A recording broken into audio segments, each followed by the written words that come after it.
Naku po mga kababayan, masamang balita po ito. Kasi Boyeng nakatakdang magsampa ng kasong plunder laban kay Senador Marcoleta. Ngayong linggo daw mga kababayan. Pero ang ano nito, kinalabasan nito mga kababayan, wrong move tong gagawin niya. Nako, maraming magagalit na mga kaanib sa Iglesia ni Cristo dahil sabi nga ni Senador Marcoleta ay imbento lang ang ginagawang kaso sa kanya mga kababayan. So kaugnay pa rin ito mga kababayan nung dinonate kay Senador Marcoleta nung nangangampanya pa lang siya. Alam naman natin mga kababayan, yung donation sa kanya ay bigay ng mga private sector mga ano ba, pribadong tao, hindi naman galing sa gobyerno. So, talagang nakakagalit ito mga kababayan kung gagawin talaga ito ni Boying Remulla. So, basahin po natin itong buong ulat dito sa Ang Balita Ngayon. Ayan, sabi dito, breaking. Ombudsman nakatakdang maghain ng kasong plunder laban kay Senador Marcoleta. Inanunsyo ni Ombudsman Jesus Crispin Remulla na nakatakdang magsampa ang Office of the Ombudsman ng kasong plunder laban kay Senador Rodante Marcoleta sa loob ng linggong ito. Ayan, ngayong linggo daw mga kababayan. Ayon sa ulat, may kaugnayan ang kaso sa umano'y pagtanggap ni Senador Marcoleta ng 75 milyong donasyon noong panahon ng kampanya para sa 2025 national election.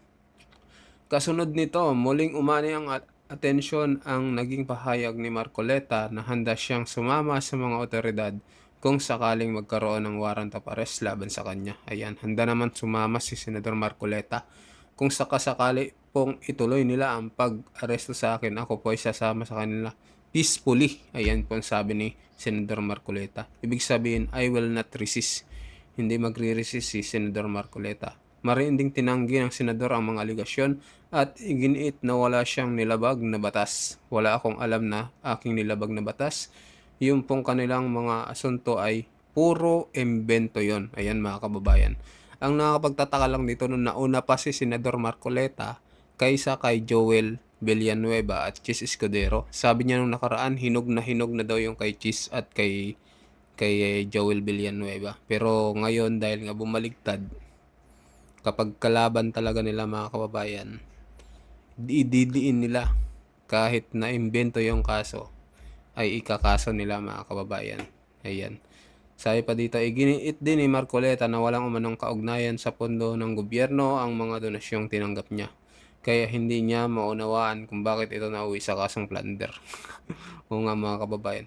Pribadong pera na itinulong sa akin, paano naging public? Paano naging plunder yon? Sa ngayon, wala pang inilalabas na formal na impormasyon ang Office of the Ombudsman hinggil sa eksaktong petsa sa pagsampa ng kaso. Ngunit ayon sa pahayag ni Ombudsman Remulla, inaasahan itong maisasagawa sa loob ng linggong ito. Nako po, Ombudsman Boying, wrong move po yung ginawa nyo. Talagang ginalit nyo po ang mga kaanib sa Iglesia ni Cristo. Sabi pa naman doon sa post ng mga kaanib, we are one. Sabi, mangyari na ang mangyari. Makikipagkaisa kami sa pamamahala. Lalo na pagka ang isa sa amin ay inapi. Yan po yung panawagan mga kababayan. Nako po, talagang delikado po itong ginagawa nyo. Malalaman natin mga kababayan yan pag inaresto po si Senador Marcoleta. Kasi ngayong linggo daw mga kababayan magsasamba daw ng kasong plunder. So tingnan natin kung uubra itong gagawin nila kay Senador Marcoleta. So panoorin natin yung live dito no sa News 5, itong live ni Ombudsman Boying Remulla. Sabi ng karamihan, lagi na lang daw sa press ito si Ombudsman Boying Remulla. So panoorin natin. Possible kasi yung naging dating lumang tugtugin na ng inordinate delay of justice hindi ho mangyayari dito.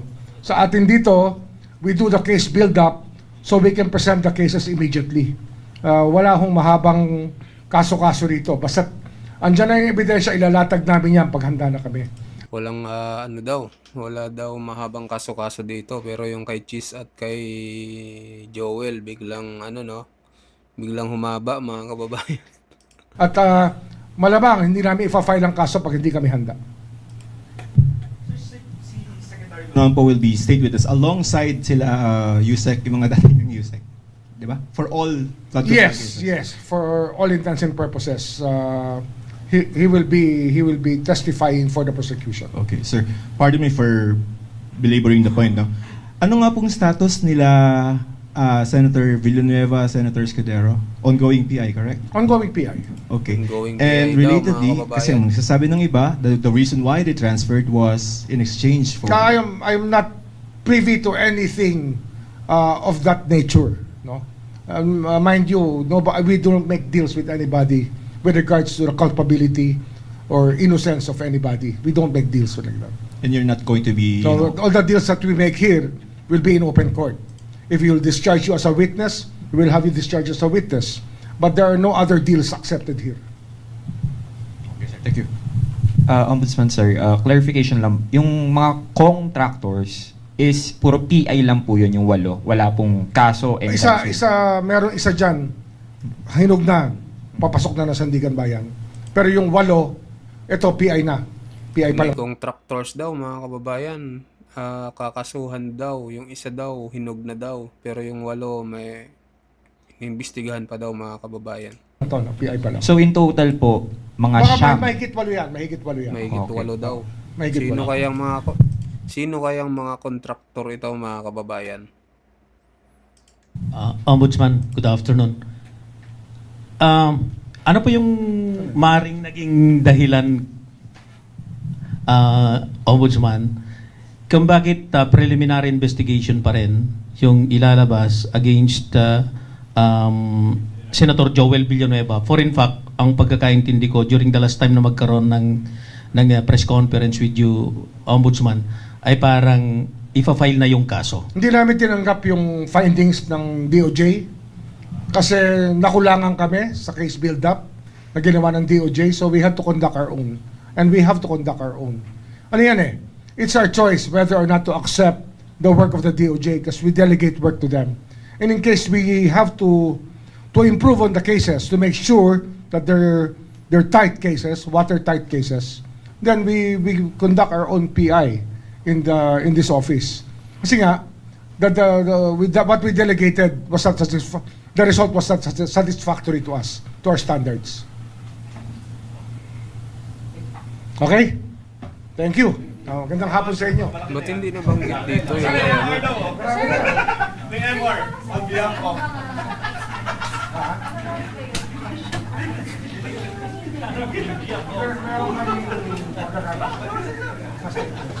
Kasi ano yan eh, yung 18 signing one statement is different from each one making their own statement. Di ba? Kasi pag 18 kayo, tapos sinabi nyo, kami lahat ito, siguro ka na. Alam naman natin yan. Hindi naman. Kaya kasi sila ang nilaano natin. Hindi sila accused na. parang hindi nabanggit mga kababayan yung sinabi dito sa yung kay Senador Marcoleta. Mukhang putol yung live streaming, no? So ano ho masasabi nyo dito mga kababayan? Yung gagawin po ni Boying na magsampa ng kasong plunder laban kay Senador Marcoleta. So mag-comment po kayo mga kababayan kung matutuloy itong gagawin niya. Pero palagay ko tuloy ito mga kababayan ngayong linggo daw. So tingnan ho natin kung ano yung mga mangyayari ngayong linggo.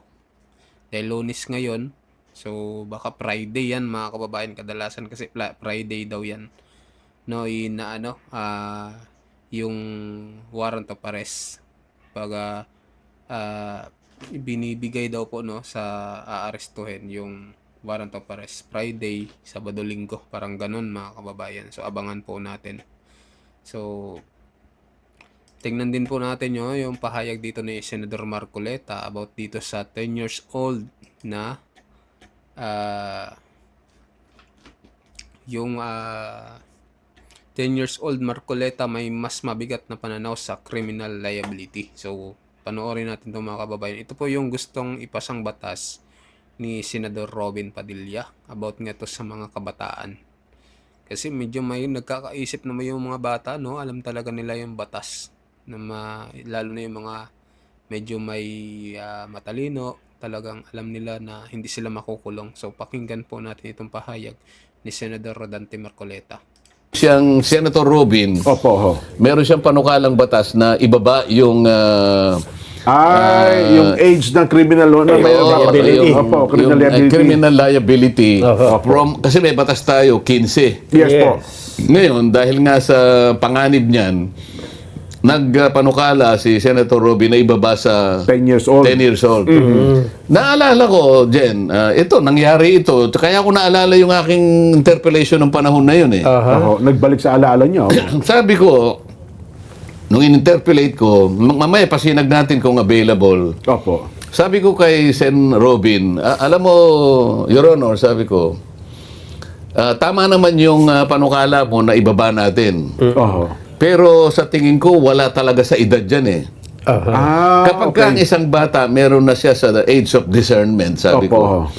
Yung discernment kasi, dyan natin makakalculate, dyan natin malalaman kung may kapasidad yung tao, yung bata, na yung kanyang gagawin, alam na niya eh. Opo. Oho. Lalong-lalo na kung halimbawa, kahit na 10 years old pa lang siya, o kaya maaring 7 taon. 7 taon pa lang. Grade 1 pa lang halimbawa yun.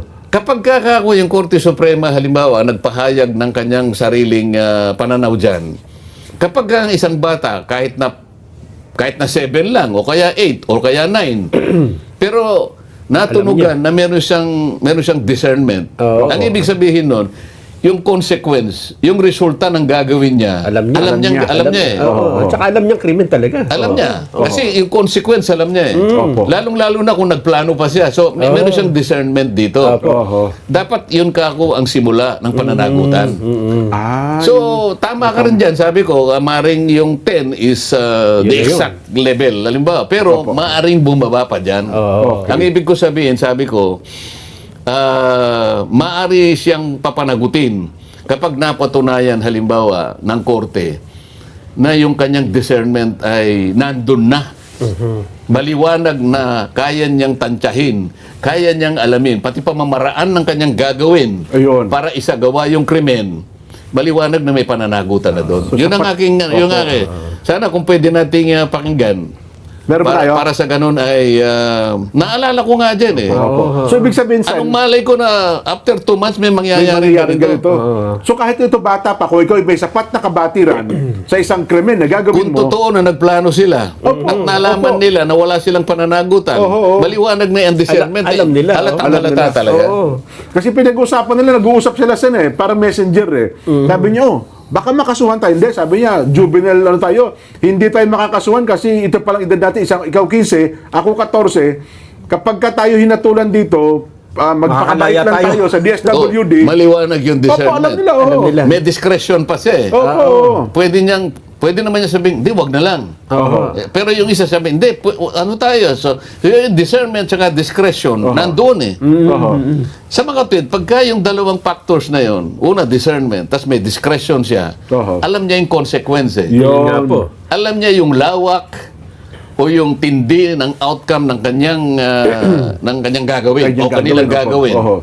Kabisado niya eh. Ayan nga po. So yung discretion and discernment papasok doon eh. Ayun. Doon mo ngayon papatawan. Hindi yung dahil sa... Hindi sa edad. Hindi sa edad. Sa edad. Opo. It doesn't Opo. matter kung anong edad niyan. Lalo naman ikaw, Nelson. Si Nelson, gagamitin ko mabuting halimbawa. Kasi ito, genius ito eh. Ay, opo. Palagay ko nung 5 years old dito, may discernment na to eh. Mataas pong IQ yan, mga Mataas panahon ang na yun. IQ niya. Ang IQ nito, 192 eh. Samantalang ikaw dyan, 82 ka lang. Sa mga tweed, malamang na mapatawan ito ng kaparusahan dahil nga yung discernment malakas eh. Alam niya. Oo. Oh, yun ang gusto kong sabihin. Hindi dahil sa bata. Oo. Nagtataka lang ako, bakit 2 months ago ito eh. Alam ko 2 months ago. Nag-interpellate ako. Ganun na ganun ang pananaw ko eh. Sabi ko, wala sa edad yan. Pero tama naman yun, kako. ibaba mo na para sa Ibaba mo ganun. na, oo. Ay, mas marami kang masaklaw. Kasi nga, kung 15, isipin mo, 15, 14, 13, 12, 11, 10. So, okay na din yun. Ayan nga Kaya po. lang idinagdag ko, Your Honor, sabi ko, meron talagang mga bata na merong discernment. Ayun po mga kababayan, ano po masasabi nyo dito sa pahayag ko ni Senator Marcoleta no, about dito sa liability ng ano no ng